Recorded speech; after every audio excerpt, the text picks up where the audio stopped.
is it when you're near a volcano that's boiling over and about to explode? What is it that you feel that lets you know you are in the area of a volcano? What is it you feel? Oh, I know. You feel heat, right? So you're going to experience this volcano because we have things in our lives, ladies and gentlemen, and because we don't handle them, because we don't deal with those things, they begin to get kind of hot. You know, you've heard the expression, boy, I'm in hot water. Have you ever heard that before? Yeah. And that means that there's something that you're in, that some dilemma that you've got to handle, something that you've got to deal with. So let's begin to look at this guy called Job versus the volcano, and let's see what's in it for us. I took the liberty of changing some things to enable them to be symbolic for us. And Tom Hanks plays this role, and for those of you that have not seen the movie, it's about a guy who was going to work every day.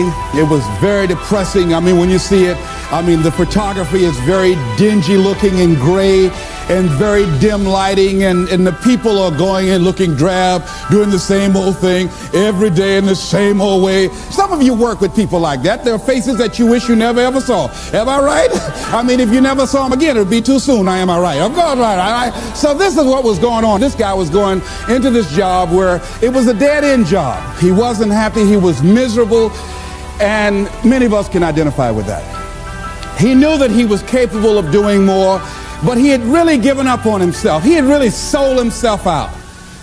Yeah, some of us have done that. He made a trade-off. For whatever reason, he decided to do this. This is why we can identify with him. And the volcano is symbolic of the challenges that we invariably face in life, of the problems that many of us run away from handling. And he had to handle this. And how did he come in contact with this volcano? Well, what happened was he was going to this doctor constantly. He's a hypochondriac because he wasn't living his purpose. His dream had not found his life work. He would create illnesses for himself. And so what happened in the process, this doctor decided, he set him up really. See, when you're not living your goal, you go through life living like a victim. If people can set you up for anything. They can run any kind of game on you and you go for it. I had a saying when I was in radio, stand up for what you believe in because you can fall for anything. Well, Joe didn't believe in very much, including himself and his dreams, see? So he was very vulnerable. And so Joe was set up by this doctor. This doctor told him that he had a rare disease and he had 6 months to live. This disease was called a brain cloud. He believed it. But you know something? It changed his life. It changed his life. And so he was told, look here, you don't have long to live anyhow. The guy said, why don't you do this? I'm going to give you all my credit cards, and this way you can live like a king, and there's something I want you to do. There was a catch. There's a volcano on an island that's about to erupt. And unless somebody jumps in that volcano, sacrifice their life, these people on this island will perish. Well, your life isn't worth much if you don't have that long anyhow. So why don't you take my credit cards, all my American Express, MasterCharge, take all of them, go live like a king and die like a man. And Joe said, okay. What did he have to lose? He was going to die anyhow. And his life didn't have any meaning and value to him as it was. So this was no big sacrifice on Joe's behalf. Now that says something about us, people, human beings, that when you have not structured your life so that it can have some meaning and value for you, that you'll be willing to throw your life away into anything. See, the volcano could be alcohol. It could be drugs. It could be a job that does not meet who you are. That you go through life, you're doing it so long, you're operating in this and you're acting out that role of mediocrity for so long, you think it's you. It could be a relationship that's no longer giving you what you want and creating dis-ease in your body. It could be any kind of circumstance, like in his work environment. It was toxic. It wasn't good for him. But he didn't have the guts to do anything about it, to act on it. So therefore, it was making him miserable. And as a result, he couldn't see the beauty of life. In fact, in the movie, see, they had in the concrete, there was a daisy growing up through the concrete. But people were so caught up in the depression and the gloominess of life, they couldn't even see the daisy when somebody just stepped on it one day. They couldn't see the beauty in life. See, that's what can happen to you in life, that you can get so caught up in the misery of it and the pain and the sickness and the depression and playing a victim and blaming everybody and everything rather than taking responsibility. It will blind you from seeing the stuff out there that's really beautiful. That's what Henry David Thoreau meant when he said that most people go through life in quiet desperation. They're miserable. I have friends been married for years, live in 2 different rooms. Why would you live like that? I mean, miserable, don't even talk to each other, grumble. I think that was supposed to mean good morning.